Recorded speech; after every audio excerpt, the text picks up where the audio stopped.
John, talk to us a little bit about this. Sometimes that we hear kind of the death knell of feasibility studies and how you can go from feasibility to feasibility studies and how to get out of basically that mode and beyond and to create partnerships beyond just the evaluation of the technology.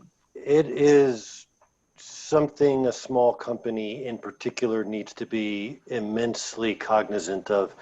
And just to rephrase, the risk is, how do you avoid getting in a cycle of just doing feasibility after feasibility? Well, I think it starts with your initial question of how do you evaluate the right partner? And that's about making sure there's a real need. So how do you do that?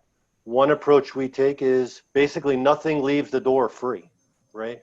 Not that we're making money on feasibility evaluations. In fact, we're probably losing money on them, but the act of charging for them for the time and the labor, it offsets some cash, but way more importantly, if your counterparts aren't willing to go get a PO and go get a contract approved, don't even go near it, because it's a sniffing around exercise.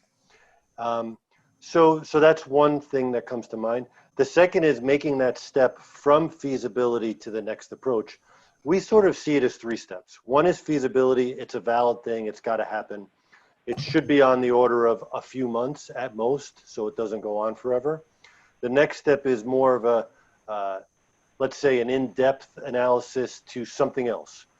Human factor studies, stability studies, even if it's pilot, something more tangible that requires more devices, more time, more effort, and provides more answers to open questions. And the third step is definitive agreements around development and or commercial supply.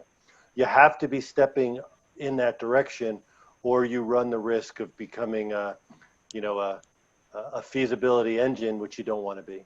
That sounds great. Words of wisdom